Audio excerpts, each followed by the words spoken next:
It's about 5 a.m. I'm tired. I look tired.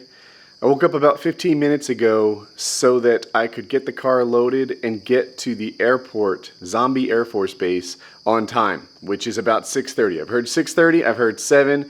I'm targeting the earlier time so I make a good first impression. This should be a neat airfield with people who live closer to me, and maybe even they'll become new friends. So it's time for me to hit the road.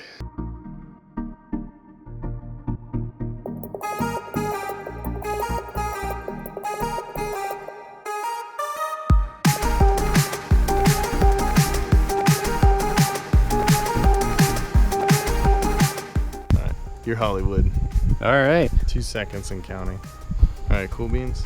But after everything's kosher, just give me a nod and whatever. Okay. And I'll let you do your thing. Just remember, nobody here really, you're not impressing anybody. So just do it for you. You know what I mean? Let's do it. All right, clear prop.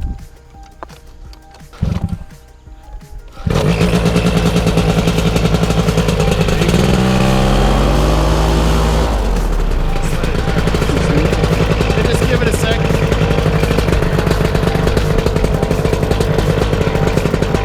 Your wind is right, so just look to the right of the box.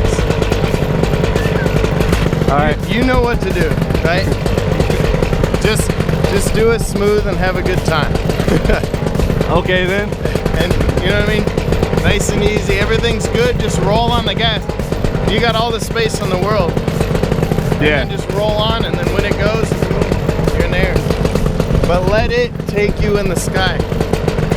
All right, let's get a good little run up, and then we'll send you on your way.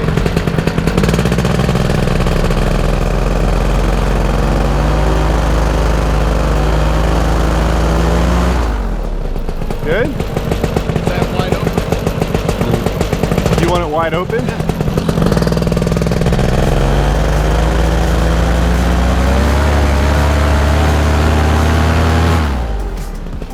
All right. You ready for this? Have fun, man.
So what you've seen so far is I came here, I set up, and I flew. That went great.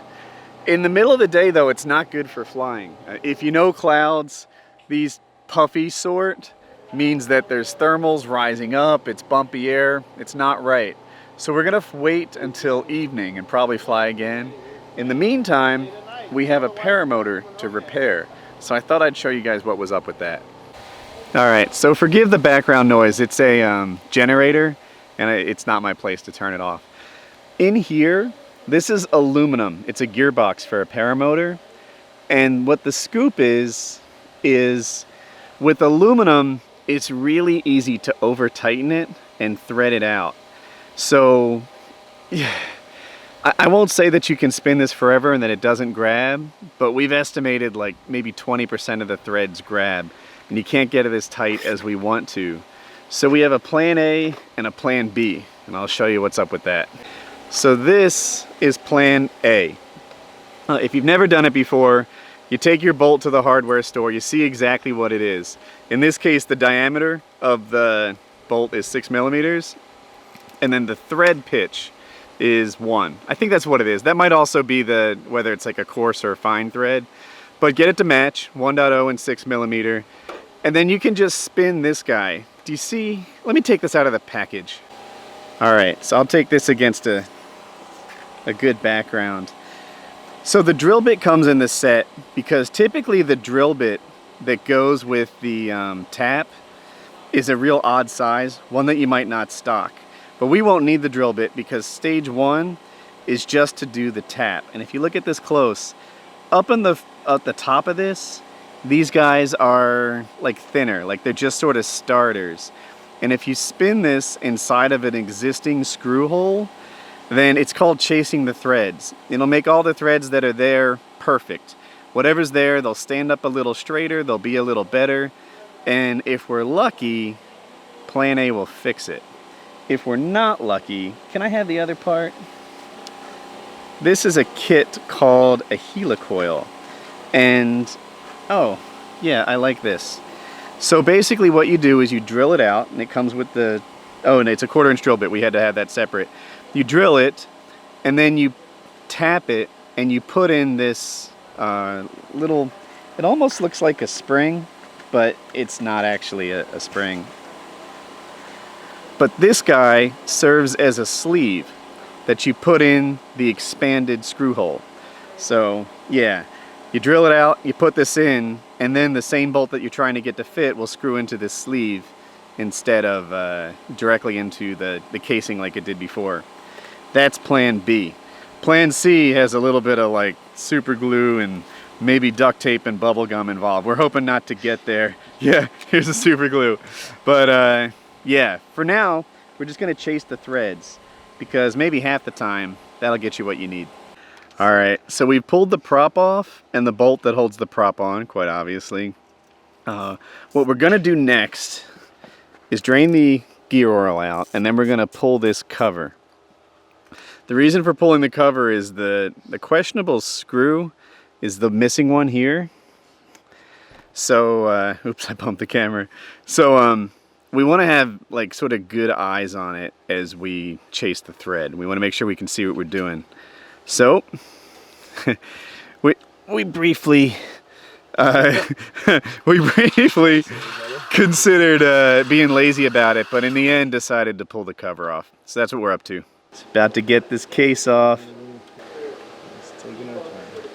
Ah, there it was, jiggle jiggle. We're about to see inside a Paramotor crankcase. What's it called? Gear case? Reduction gear? Reduction gear. So you can check the oil level. The threads in this guy are not as good as they should be. So we're gonna chase them and try and make it better.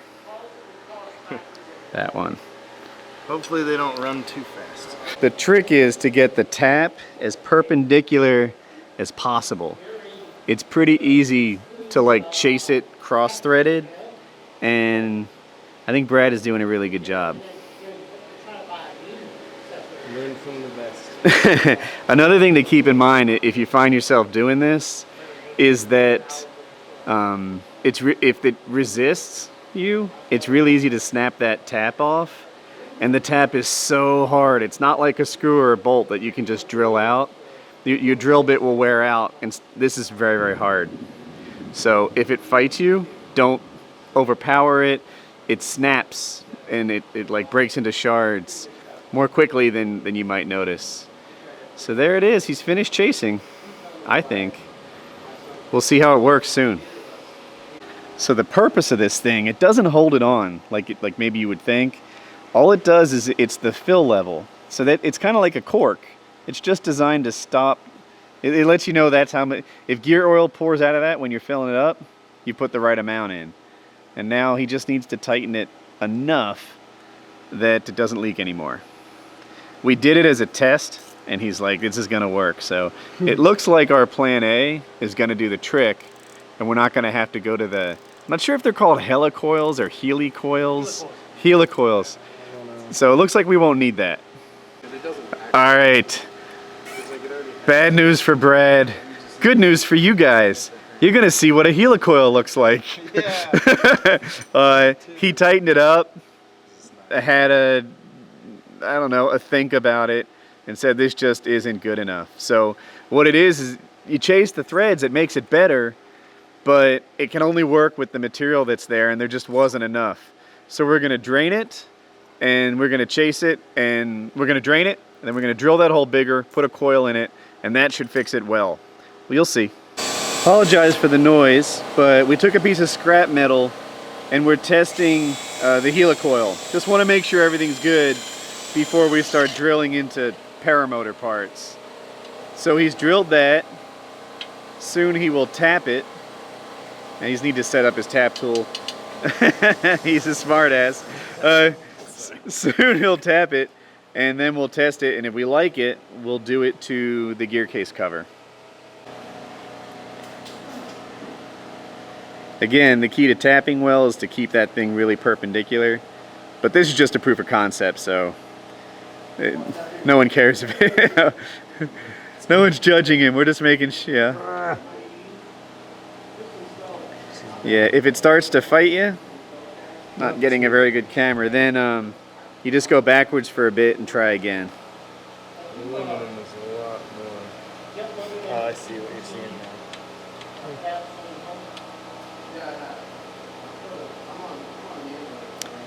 So the front of it's tapered, right? It's pointy would be an exaggeration, but it's thinner at the tip.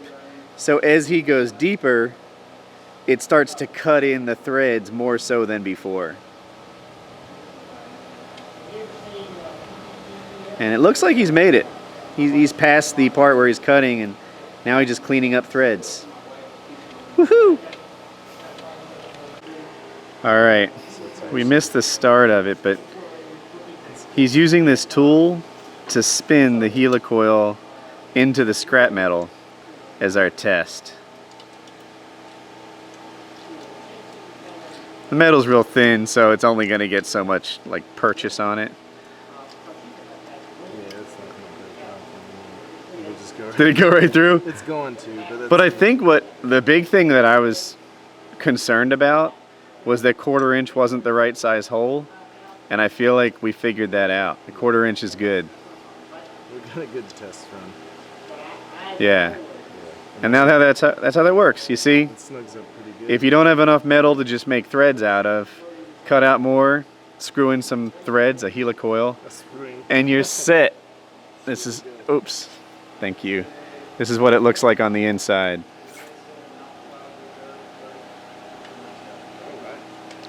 And then when we're done, if you can see that thing in the middle, that snaps off. But we didn't do that yet. All right, so this is like before, except it's a bigger tap because it's not going to receive the bolt anymore. It's going to receive the helicoil, which is like a sleeve for a bolt.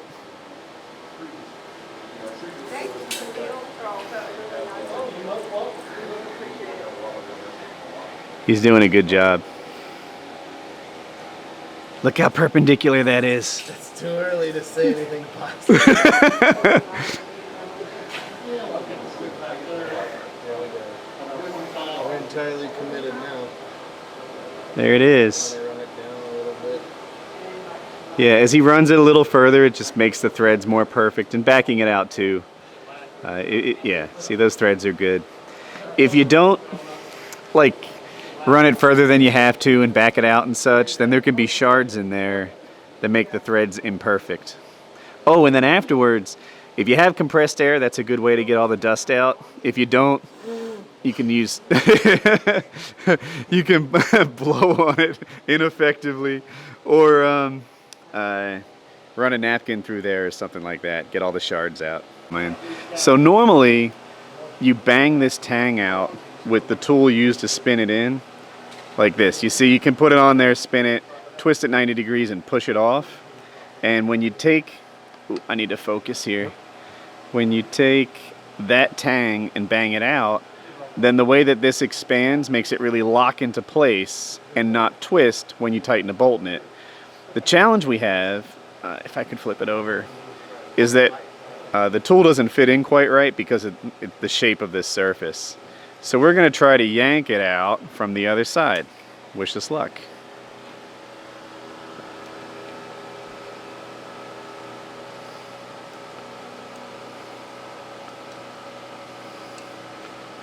It's a bit of a fighter thus far. It has a little like V cut in it, so there's a spot where it's designed to break. We just need to convince it to quit. Trying to grab it closer to that notch. Oh man. There it goes. You got it. Victory. We just gave this a twist. And we were just kind of hopeful that it would work the first time, maybe in denial, but with the Helicoil, we're certain of success. So this thing is fixed. We did a thing. Woohoo! We fixed something. Just a quick wrap on this. He discovered the problem because it didn't sound good. Everything is put back together and it sounds great. So, if the weather cooperates, and I'm not sure, Brad's sure, then we're gonna fly. So right after Brad landed, the wind picked up. There's a windsock there for your reference. We keep thinking it's about to get good, but there's oddly a lot of bad air for this late in the day. I don't know if I'm gonna have a second flight. We'll see. For me, it's tomorrow, but for the purposes of this video, let's pretend I remembered to say this last night. It may have seemed like today was only partially successful because I flew in the morning, well, we hung out all day and we weren't able to fly at night. But that's not how I see it. Like a big part of my goal was to make some para-friends, to like join the community and to do fun stuff like that. And in that regard, it was wildly successful. I met a bunch of really great guys and I'm super psyched about that. So, great day. Let's do another one. Multi-million-dollar deals, got $1 million deal. When I was younger, I would wonder how $1 million feel. And for real, it feel like I ain't even broke a seal. Cause when you drop hits, they want you to pick up the bill. Now my life is in Maryland, my heart is in Chicago. New York state of mind, but out LA, man, that's where I go. When I need to lay this shit down, so much on my mind, that's the reason I'm spitting now. Finally running the game and everybody tripping now, but I could give